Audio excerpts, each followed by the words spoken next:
Que la gracia y la paz del Señor sea con cada uno de ustedes en este maravilloso día.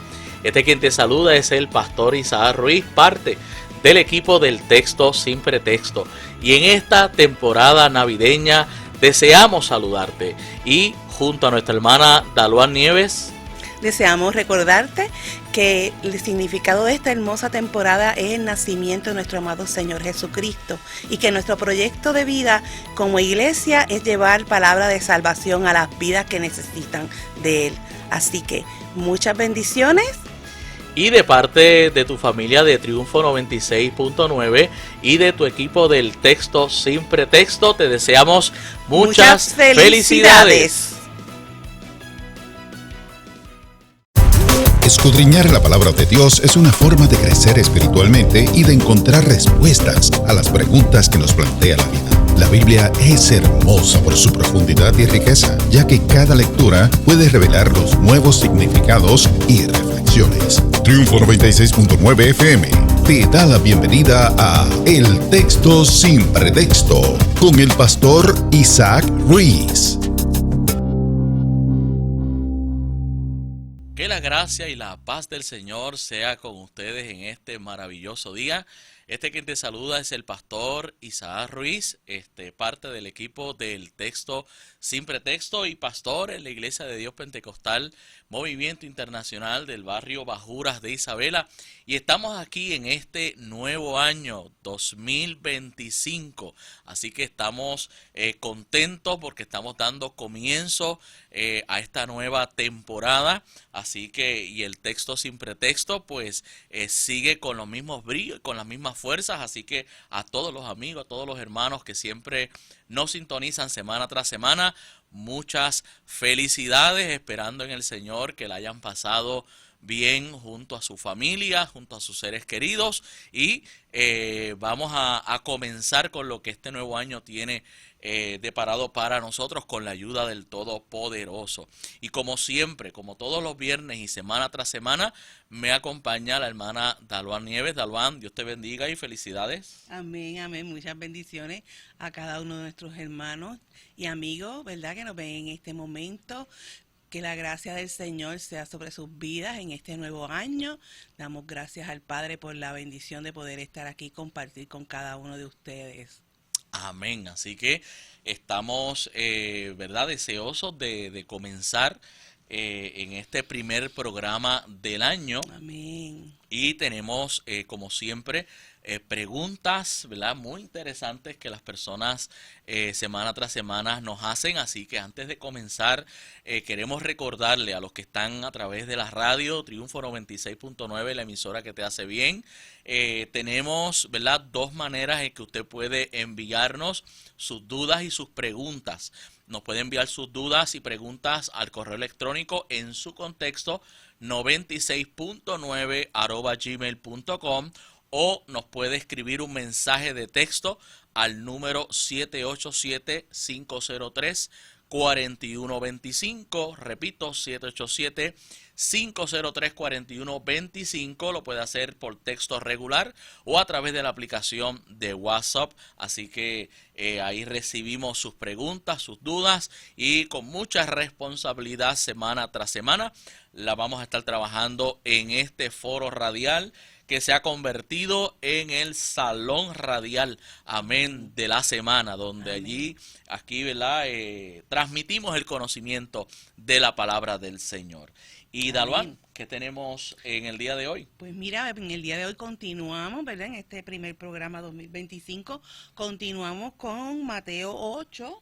Muy bien. Amén, del versículo 23 en adelante, en el nombre del Padre, del Hijo y del Espíritu Santo. Amén. Y entrando él en la barca, sus discípulos le siguieron.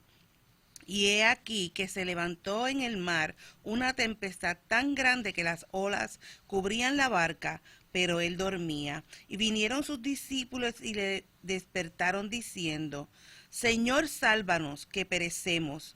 Él les dijo: ¿por qué teméis, hombres de poca fe? Entonces, levantándose, reprendió a los vientos y al mar, y se hizo grande bonanza.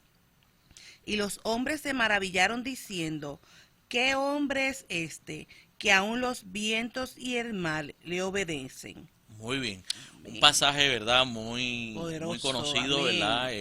Y del cual se reflexiona mucho en nuestras iglesias. Amén. Pero fíjese que este verso al cual hemos comenzado a dar lectura, ¿verdad? Esta porción comienza en el verso 23. Tiene que ver o se conecta con el verso 18. O sea, en Ajá. el verso 18 Jesús ya se prestaba a cruzar a la otra orilla, pero allí aparecieron dos candidatos al discipulado, ¿ok? Pero que no tenían clara las exigencias del discipulado, ¿verdad? Por un lado apareció un escriba. Ajá. Este escriba parece que pensaba que esto se trataba como dicen los muchachos, de featuring, ¿verdad? De mucha proyección.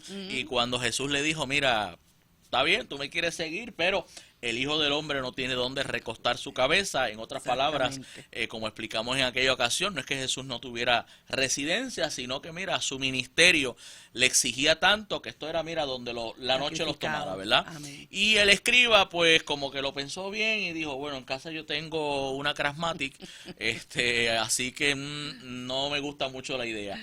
Luego apareció otro, le dijo, te voy a seguir, pero espera Exacto. que yo cumpla mi responsabilidad como hijo. Habíamos explicado en esa ocasión que no es que Jesús está siendo cruel, sino que el proceso de entierro implicaba no solamente el entierro directo del cuerpo, sino que había que esperar un año Un año. para hacer lo que se llamaba el segundo entierro. Exacto. Así que enterrar a su padre implicaba la demora mínima de un año, y el ministerio de Jesús no tiene ese tiempo. Jesús está en avanzada, tiene un propósito que cumplir, y por eso entonces le dice, cuando la expresión que aparece en Reina Valera, deja que los muertos entierren a los muertos, es como si dijéramos, deja que los que se encargan de los asuntos funerales pues sean los que breguen el esa proceso. situación.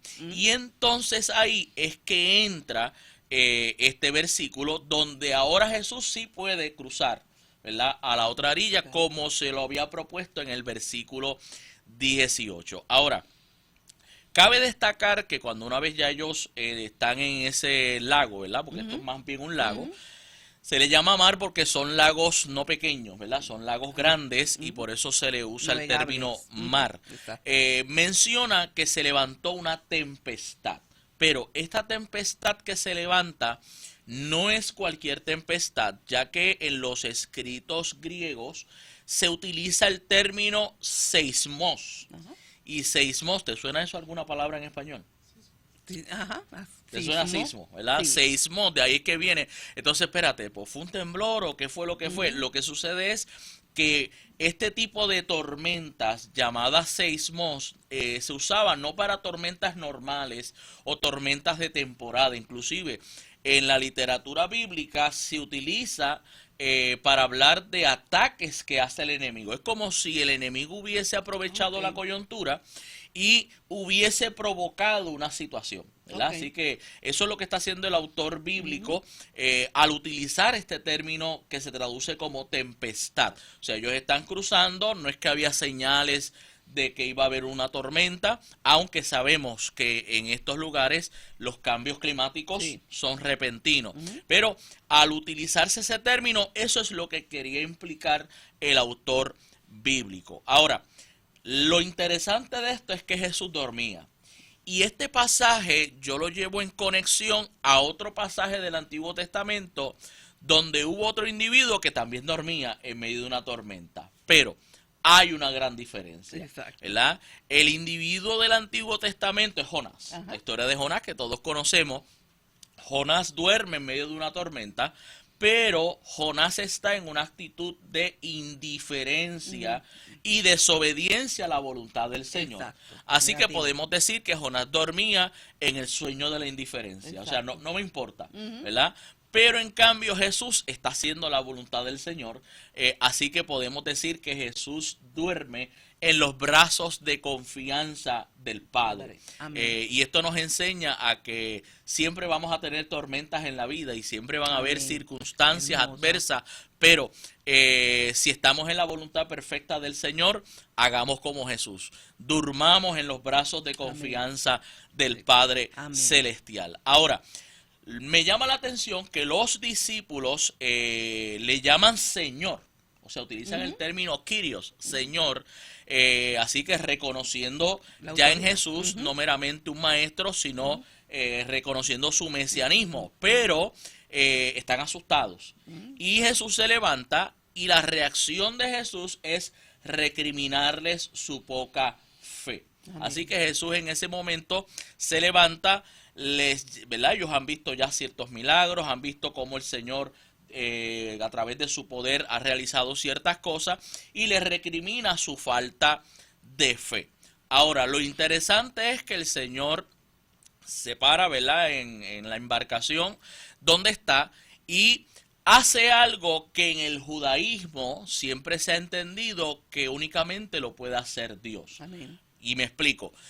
Los judíos, los fariseos, maestros, rabinos, decían que pues un hombre piadoso o un profeta podía orar para que Dios o trayera lluvia o calmara la lluvia, ¿verdad? Ellos sí sabían que se podía orar, pero eso estaba en última instancia en las manos de Dios. Amén. Así que tener un control sobre la naturaleza, específicamente sobre una tormenta, eso solo le pertenece a Dios. Así que, ¿qué es lo que está haciendo el autor bíblico para sus lectores? Dejándoles saber que el Jesús que está allí Amén. No es meramente el hijo del carpintero, no es meramente el hijo de María, sino que quien está allí es Dios encarnado. O sea, Amén. Por eso es que la reacción de los discípulos es: ¿quién es este?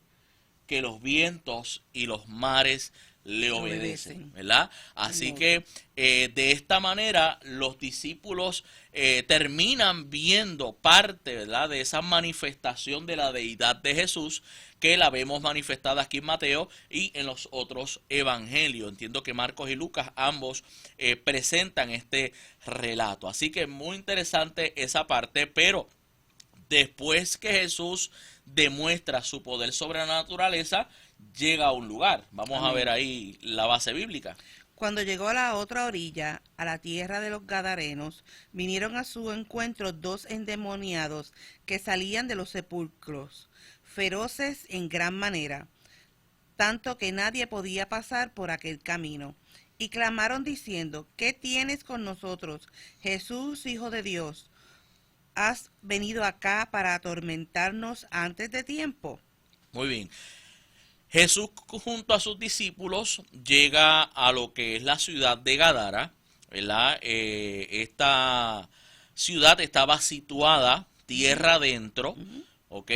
Y su provincia colindaba con el lago, ¿verdad? Cercano al lago. ¿Qué sucede? Que se presentan estos dos individuos. Sí hay un debate que no vamos a entrar por factor tiempo, de que en otros relatos se presenta uno, acá se presentan dos, se presentan otras ciudades. En algún momento tocaremos esos detalles muy interesantes, claro. Pero lo que llama la atención es que estos endemoniados están en los cementerios. Ajá. Ok. En el mundo judío, ¿verdad?, hablar de los sepulcros eran la personificación de la impureza. O sea, no había un lugar para un judío más impuro que un sepulcro.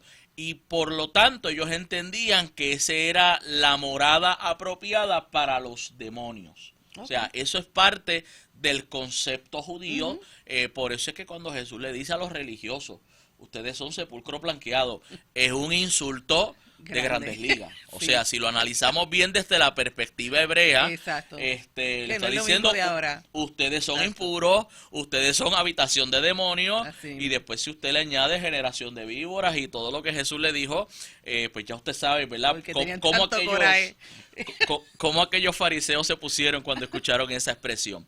Pero vemos que entonces la reacción de los demonios que atormentaban estas vidas, primero es que identificaron a Jesús. O sea, sabían quién era Jesús. La Biblia nos enseña que los demonios creen y tiemblan, ¿verdad? Y eso es importante. Por ahí hay un dicho en Puerto Rico que decimos: mono sabe palo que trepa, ¿verdad? Y obviamente ellos le reconocieron. Ahora, lo que ellos no sabían era que Jesús estaba allí. Amén. O sea, para que usted entienda que los demonios o las fuerzas demoníacas no tienen un poder absoluto, un total conocimiento. Pues miren, los demonios que estaban allí no sabían que Jesús estaba cerca de su área, porque ellos saben que se tienen que enfrentar a un juicio final, y lo que dijeron es: viniste antes de tiempo a atormentarnos, ¿verdad? Así que ellos saben que les espera un momento en el cual tienen que enfrentarse a Dios, pero ellos no, ¿verdad? Y esto lo explico porque a veces los creyentes, yo los escucho hablar y hablan del enemigo de las almas, de Satanás o el diablo, como si tuviese un total poder o un total conocimiento. Exacto. Entonces, a veces vemos creyentes limitando a su Dios, pero dándole mayor poder al enemigo. Y hay que estar claro, amado, mayor poder que nuestro Dios, nada ni nadie. Así que hasta poder de creación. O sea, o sea, el único creador es Dios. eso es así. Satanás no crea, Satanás adultera, altera, pero no crea. Eso es así. Así que y distorsiona distorsiona lo que Dios ha creado. Así que este verso nos enseña que estos demonios no estaban en conocimiento de que Jesús estaba merodeando por su área, así que les tomó por sorpresa de que Jesús llegara. Pero vamos a ver qué sigue diciendo el texto. Y conocen su fin. Claro, Amén. eso les está claro.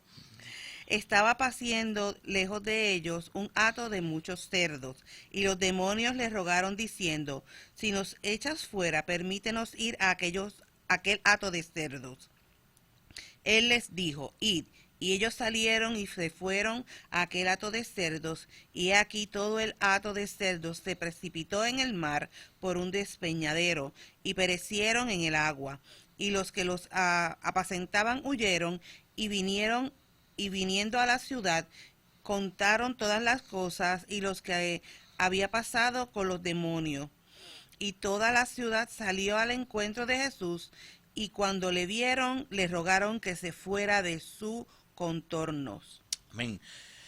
Fíjense que algo que llama la atención es que estos demonios pues le piden a Jesús: déjanos ir al hato de cerdos. Por haber cerdos en aquel lugar, aunque habían judíos, pero la mayoría de la comunidad era gentil, ¿verdad? Así que usted sabe que el judío pues no va a tener como ¿verdad? Mascota de crianza un cerdo, por ¿verdad? Las implicaciones que eso ya tenía dentro del sistema judío. Entonces, Jesús les permite salir a ese hato de cerdos, y obviamente la consecuencia la conocemos: se caen por el despeñadero, se ahogan. Pero lo que yo quiero resaltar de todo esto no es tanto que los cerdos se murieron, sino la reacción de las personas. Exacto. O sea, los individuos que estaban allí, pues claro, los cerdos representaban una ganancia monetaria o económica, pero habían visto todo el tiempo que aquellos endemoniados estaban de esa manera, a nivel de que nadie se les podía acercar. Entonces, aquí nos presenta parte de lo que vemos en la sociedad moderna hoy en día, donde ¿dónde están las prioridades? ¿En la restauración del individuo o en lo que representa mi ganancia personal? Y este reflejo que vemos en el pasaje, creo que es parte de lo que a veces vemos en el diario vivir, donde no nos importa tanto cómo un ser humano puede ser rehabilitado, ¿verdad? O puede ser restaurado, y lo que sí nos interesa es nuestros propios intereses egoístas, ¿verdad? Hoy como iglesia nosotros tenemos que mantener esa postura de que lo primordial es la restauración del ser humano. O sea, amén. Dios viene para restaurar, Dios viene para hacer nueva criatura. Lo económico es secundario. Sí hubo una pérdida, pero no hay pérdida económica que valga más que la vida humana. Amén. Y que la vida, verdad, de un ser humano restaurado en el Señor. Es como un caso parecido a la pitonisa, ¿verdad? Que cuando los apóstoles la reprendieron, Pablo, pues ese espíritu de adivinación pues cesó. Y claro, la reacción fue en contra de los apóstoles porque afectaron sus ganancia. Exacto. Y aquí vemos lo mismo, en vez de ver quién es este Jesús que liberta a los endemoniados, vete de aquí porque nos vas a dañar el negocio. O sea, primero es el dinero, primero es la economía, que la restauración del ser humano, y eso es algo que lo estamos viendo en todos los ámbitos de nuestra sociedad. Estamos viendo cómo nuestra sociedad en los diferentes, no solamente la iglesia, en las diferentes esferas se prioriza el dinero, la ganancia por encima del bienestar del individuo, y eso es parte de lo que el mensaje que se nos está dando en esta porción escritural. Debe ser medular y prioritario, ¿verdad? Ese ser humano que es restablecido, Amén, que es la restaurado salvación. en el nombre del Señor. Amén, Que nunca claro que sí. nos desviemos de esa prioridad. Amén, y no solamente en el ámbito, o sea, porque a veces podríamos pensar, pues, eso le pasa a las personas del mundo, pero no, también nosotros como cristianos tenemos que estar también pendientes de que las bendiciones no nos afecten, ¿verdad? Muchas veces sucede que el Señor nos bendice de tal manera que llega un punto en que se nos olvida realmente, ¿verdad? Buscar cuál es la bendición para nuestra congregación, para nuestros hermanos, para aquel amigo que se acerca a nuestras vidas, a nuestra iglesia, y cometemos el error, como tú acabas de decir, de entonces priorizar la bendición del Señor sobre la obra que el Señor ha puesto sobre nuestros hombros. Eso, y eso amén. tenemos que estar pendientes como iglesia. Eso no solamente le sucede a las personas que no conocen al Señor. Amén. Sino a veces nos desenfocamos en el proceso, en el ver esas bendiciones de Dios, nos olvidamos de el Dios que da las bendiciones y de su obra, de qué es lo medular. Es como algo que yo siempre he enseñado, que lo dijo Jesús. Jesús dijo, a los pobres hay que predicarles el evangelio. Amén. Y a veces he escuchado personas decir, no, yo no evangelizo ahí porque esa gente no diezma. O esa gente no pueden aportar económicamente. Y O ya cada estamos vez cansados, tanto que le hemos evangelizado. No, ya eso se les ha predicado tantas veces y nunca han aceptado al Señor. Bueno, yo soy de los que creo que tanto está la gota dando en la piedra hasta caer su hueco. Y que es en el tiempo del Señor, no en el de nosotros. Eso es Igual así. que con los cultos, o sea, muchas veces, ¿verdad? Hemos creado una estructura, una liturgia, pero quien se supone que domina es el Espíritu Santo. Y si hay que romper con el programa que se ha establecido para hacer de bendición, para que un alma sea salva, pues hay que hacerlo. Eso, amén. Así Hay que hacerlo. no podemos perder esos principios. Amén. Que le dieron empuje a la iglesia en Puerto Amén. Rico, ¿verdad? Específicamente, hablamos en nuestro contexto, esa libertad, ¿verdad? Que se le daba al Espíritu de obrar. Amén. Y pues los programas son buenos, son necesarios, pero no pueden sustituir la obra y el mover del Espíritu Santo Amén. en nuestros cultos y en nuestras vidas. Amén. Amén. Claro Así que que esperamos que estas porciones, ¿verdad?, hayan sido de edificación. Ya mismo vamos a entrar en las preguntas, pero si te estás conectando recientemente y tienes alguna pregunta bíblica, alguna duda, mire, de Génesis hasta Apocalipsis, pues mire, ahí usted va a ver en pantalla, los que están viendo a través del Facebook o a través del YouTube, va a ver la dirección de correo electrónico en su contexto 96.9 @gmail.com. Ahí nos puede enviar sus preguntas y al teléfono 787-503-4125. Ahí usted nos envía su mensaje de texto. Si está guiando y nos está escuchando en la radio, pues verdad, detenga su momentito, verdad, no se ponga a escribir guiando, no queremos ocasionarle verdad, por seguridad, un accidente que tengamos que lamentar. Estaciónese y apunte con calma. Si no, acceda cuando le sea posible, acceda a las redes, verdad, a Triunfo 96.9 en el Facebook, y ahí está nuestro programa, va a quedar grabadito para que ¿verdad?, pueda tomar nota. Así que vamos a empezar con las preguntas que tenemos para el día de hoy. Amén. La primera ¿es correcto que la expresión usada en Marcos 5:41, talita cumi, es referente al talit o manto de oración judío? Muy bien. ¿Por qué, de dónde y por qué nace esta pregunta? ¿Verdad? Es lo primero que quiero explicar. Han habido varias personas, predicadores o predicadoras, que han hecho la expresión en ciertos mensajes que cuando Jesús le dijo a la niña que estaba muerta, Talita Cumi, ¿ok? Que Talita Cumi tiene una connotación a talit y que por tanto es una referencia a que a la niña con el talit se levantara, ¿ok? ¿Verdad? Y pues, ¿cómo se dice? La gente a veces agarra, como dice uno de nuestros profesores, agarra los textos por los pelos, ¿verdad? Y los jalan y los hacen decir otra cosa que no dice, ¿verdad? Exacto. Y por eso es que este programa está. Por eso se llama el texto sin pretexto, ¿verdad? Porque analizamos todo desde su contexto. Pues bien, vamos a analizar ambas cosas. En primer lugar, tenemos que analizar el término o la expresión Talita Cumi. Esta expresión en el griego, en los manuscritos griegos, nosotros decimos en español talita, pero es talitá. Okay. Talitá, ¿ok? Esa es la expresión griega que aparece en los manuscritos. Y esa expresión griega, talitá, viene específicamente del arameo talitzá. Exacto. ¿Ok? Y talitzá es una expresión en arameo que se puede traducir como niña joven o como una expresión exclamativa o muchacha. ¿Verdad?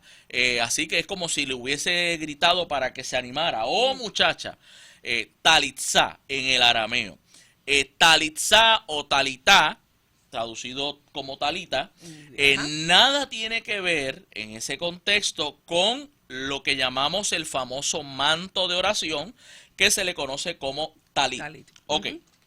Ahora, el famoso talit, que en algunos lugares se utiliza, o manto de oración, su uso viene de la base bíblica de Números 15, 37 al 41, el que quiera, ¿verdad?, buscar con detalle, ahí está cuando Dios estableció el uso de lo que llaman un chal de oración, ¿verdad?, un manto que los varones, porque esto es una pieza, y quiero hacer la aclaratoria, esto es una pieza que en el judaísmo la usan solamente los varones. ¿Ok? No lo utilizan las féminas, sino los varones. Y a eso se le conoce como el talit en singular, o se le conoce también como el talitot.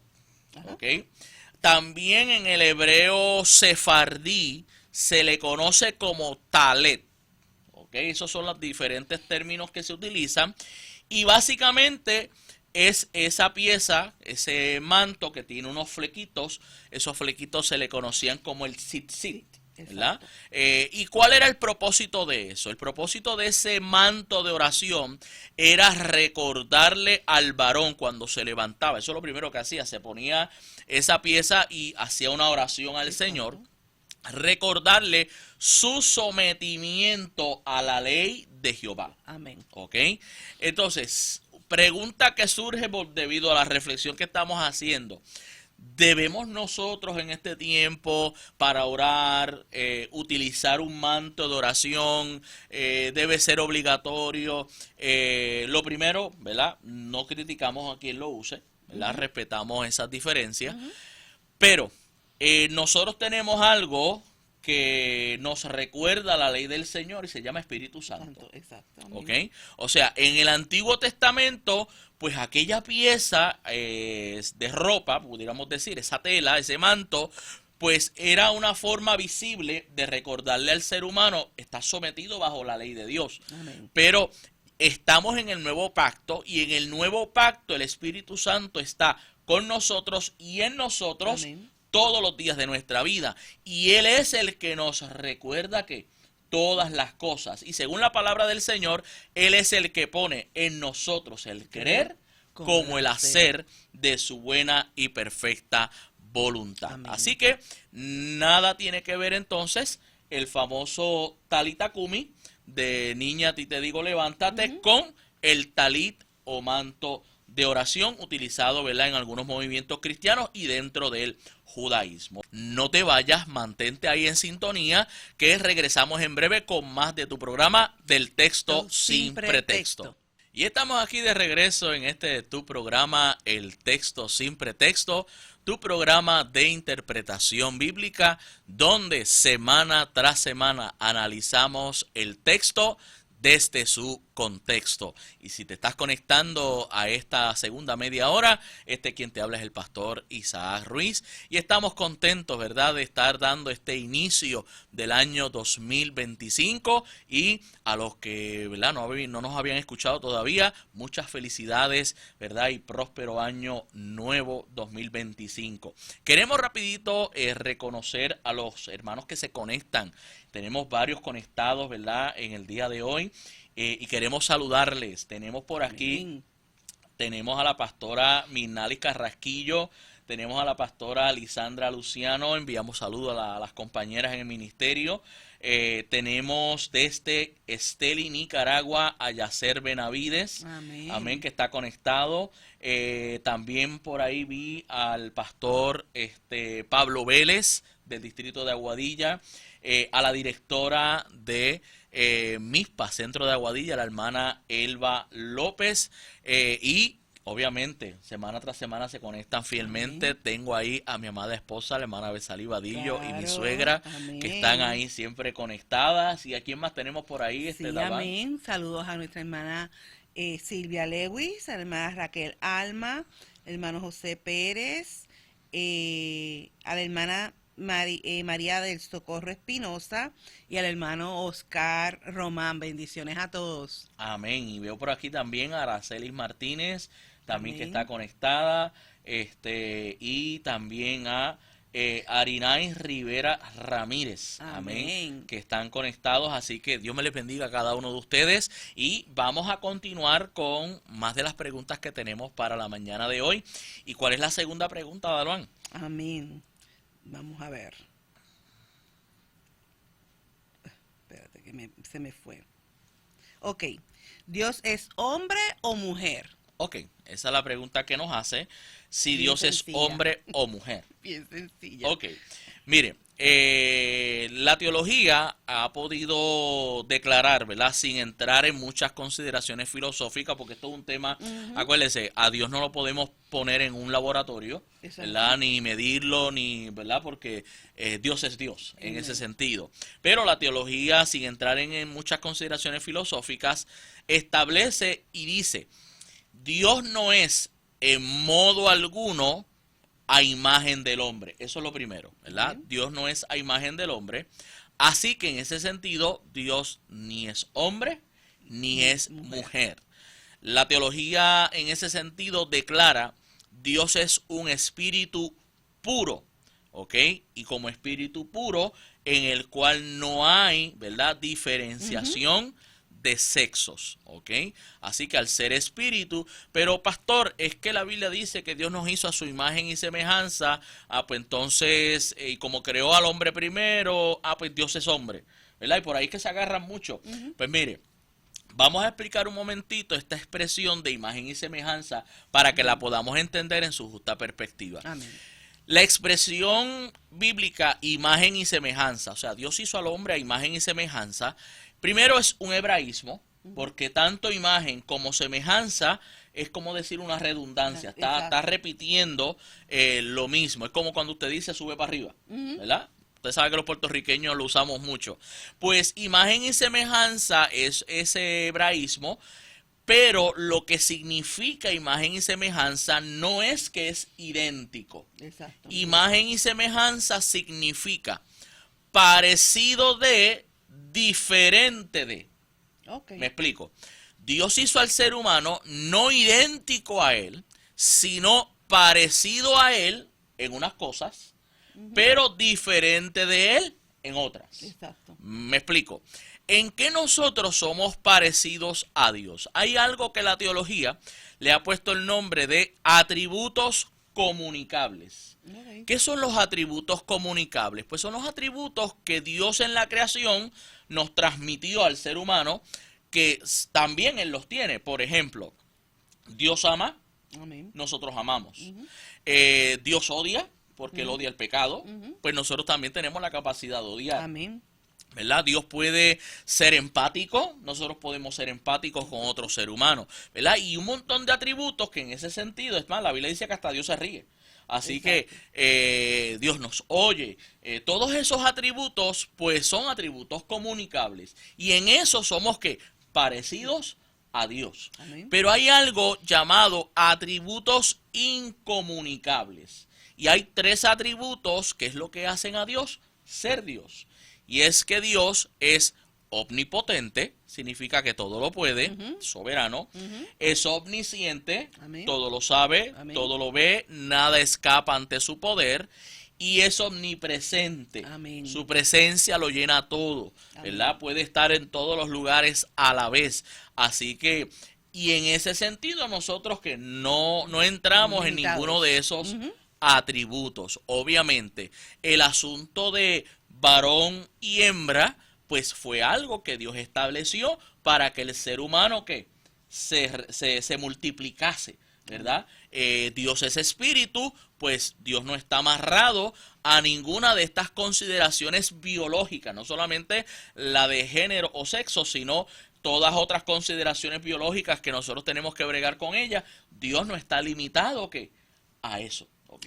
Y obviamente, ¿verdad? Es la forma lo más sencillo posible que podemos explicar, claro, a un Dios que es infinito. Amén.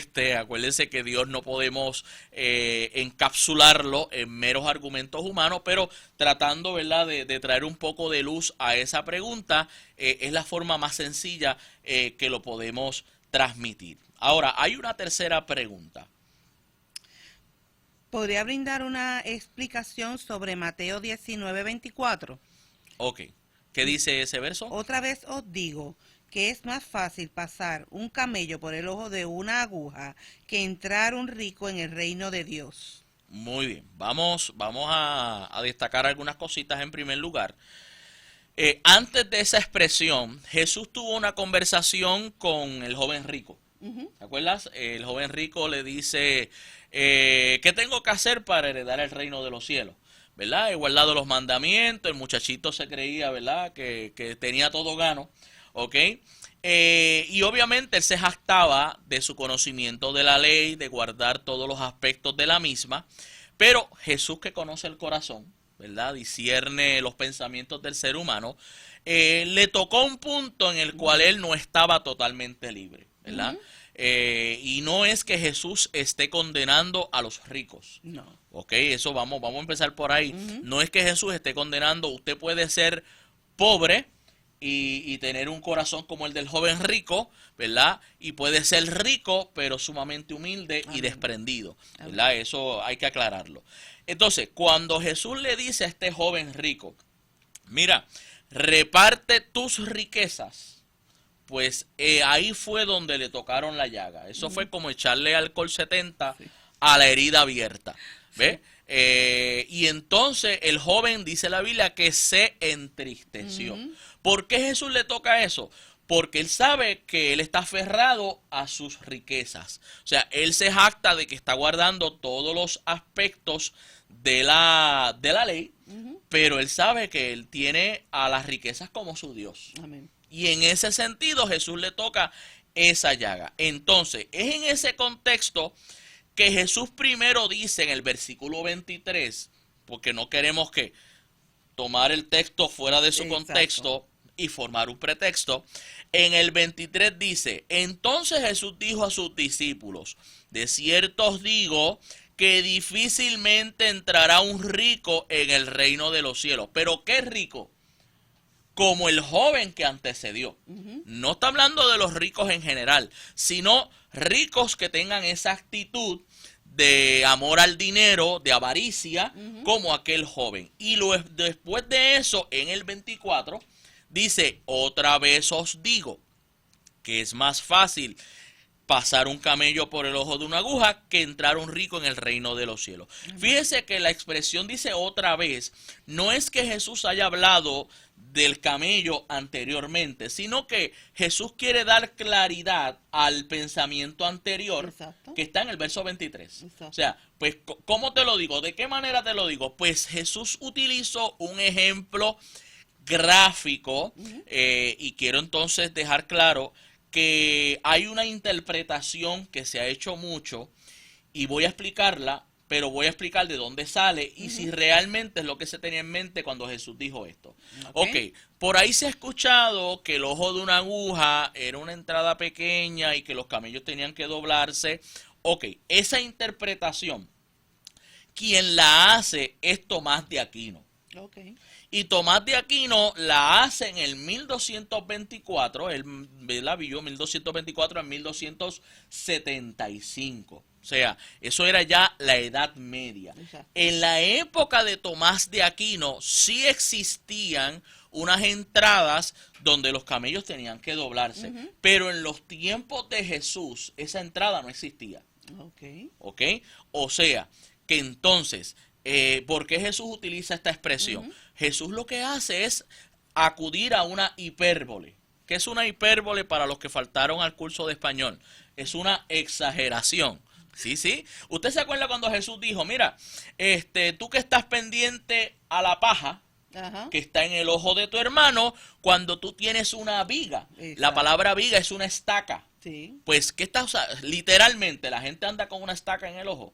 No, pero es un lenguaje de hipérbole, de exageración, que Jesús, es más, otra expresión de hipérbole que Jesús utilizó, le dice, mira, ustedes ciernen el mosquito, pero se tragan el camello. Literalmente, ¿hay alguien que se traga un camello? Pero es una manera que Jesús tiene, a través de la exageración, de mostrar el argumento. Amén. Y en este caso, cuando Jesús está hablando del ojo de una aguja, es el mismo ojo que tú y yo conocemos. Okay. La aguja de coser. Okay. O sea, ese ojito tan pequeño, él dice, mira, un rico como este, avaro, amante de su riqueza, que no tiene una dependencia de Dios, pues ¿sabes qué? Está tan mal la cosa que primero entra el camello por ese boquetito que un rico que sea amante de las riquezas. ¿Ve? Así que Jesús utilizó el lenguaje de la exageración o de la hipérbole. Acuérdense que la Biblia está llena de figuras de dicción. Y para los hermanos, ¿verdad? Porque siempre me preguntan, pastor, ¿y de dónde usted saca la referencia? Pues mire, hay un diccionario que es muy excelente a los que les gusta estudiar un poquito más allá. Se llama Diccionario de Figuras de Dicción del Lenguaje. Francisco La Cueva creo que es el autor, de Editorial Clear. ¿Ok? Así que el libro es negro con fondo azul. Diccionario de Figuras de Dicción del Lenguaje. Puede ver todas las figuras que tiene la Biblia, que le va a ayudar a usted a poder interpretar muchas porciones como esta. Así que en los tiempos de Jesús no existía esa entradita. Eso vino a existir en la Edad Media, por lo cual Tomás de Aquino hizo esa interpretación para tratar de alegorizar el pasaje. Ahora, lo que sí quiero que veamos, ¿verdad? Y no perdamos de perspectiva, es que un rico puede entrar al reino de los cielos, pero si es un pobre en espíritu. Okay. O sea, lo que Jesús quiere demostrar es que, aunque seas rico, tengas pobreza en espíritu. Y la pobreza en espíritu explicamos en un programa anterior, que es esa dependencia que tenemos de Dios, es sentirnos mendigos ante su presencia, es saber que mis riquezas, aunque usted tenga el banco virado, pues nada pueden hacer por usted, ni ni ganar la vida eterna, ni hacerlo merecedor de la salvación. ¿Ve? Y eso es lo que Jesús quiere resaltar. Si dependemos de Dios, no importa que sea rico o sea pobre, usted puede ser pobre, pero si no depende del Señor, está igual de perdido que el joven rico. Amén. Amén. Así que esperamos haber abonado a esa pregunta y vamos a la última pregunta del día de hoy.